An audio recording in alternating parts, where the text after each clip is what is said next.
Hey, what's up? It's Deanna, and I'm wearing my Michael Jackson glove right now. Hee hee. All right, don't mind me. I have a stupid sense of humor.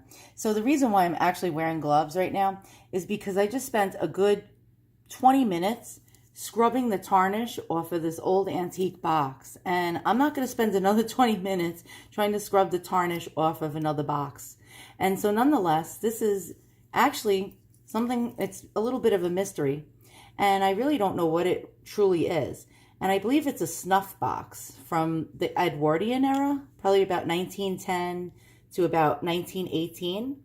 I don't know. It could be older. And it appears to be silver plated or gold plated. And it's really well made. And I think it's British, actually. It has a coronet or a crown on the front. And nonetheless, I believe it has something to do with the coronation of one of the kings or queens. And they made fancy boxes like this. The British were known to be fancy dandies.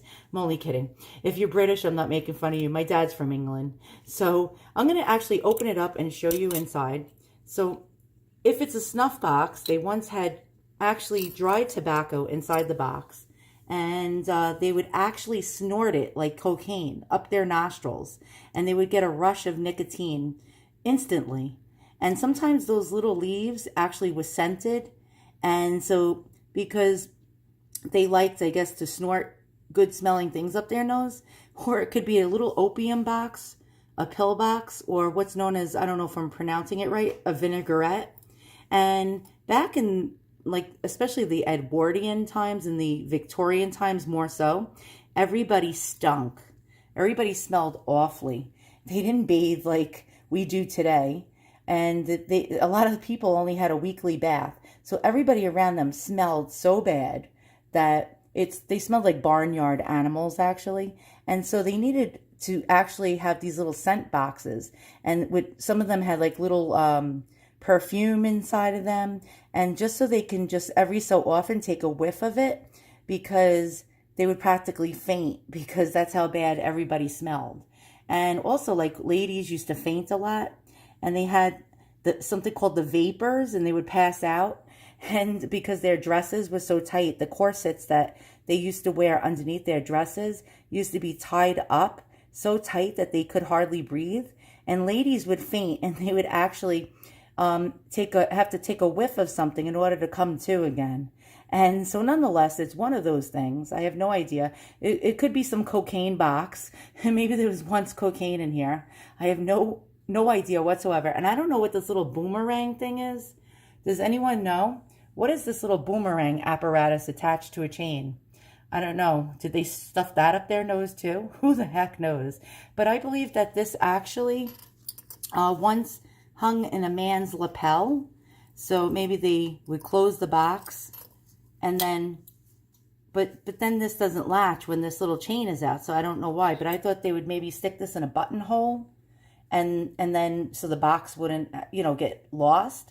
And then it would, this part would go into their pocket somehow. I have no idea. If anyone knows more about these little boxes, please let me know. So my guess is some kind of drugs are in this box, and, but who knows? I guess I'll never know. And so nonetheless, it has a really nice shine right now after it was like so tarnished. And I believe it's like probably 10 karat gold plated metal of some sort. There is no markings on it. Now, I looked all throughout it. That's actually part of the hinge attachment. I thought that was a marking. And a lot of times these old boxes are marked if it's precious metal, but it's not. But there was some time, way back when, they didn't always have to mark everything by law. So it could be a precious metal. Now, I don't have a gold tester or one of those, jewelry testing kits. So I guess I don't know, I'll never know unless they take it to a jeweler, and I'm too lazy to. So I guess imagine if this thing was solid gold. Oh, baby, I would actually be jumping up and down for joy. But nonetheless, this old box is pretty neat. I thought you guys would be interested in seeing it. And I call it the opium box. Maybe it's Pandora's box. Who knows? But once again, if you like what you see, give me a thumbs up and a subscribe. And thanks for watching.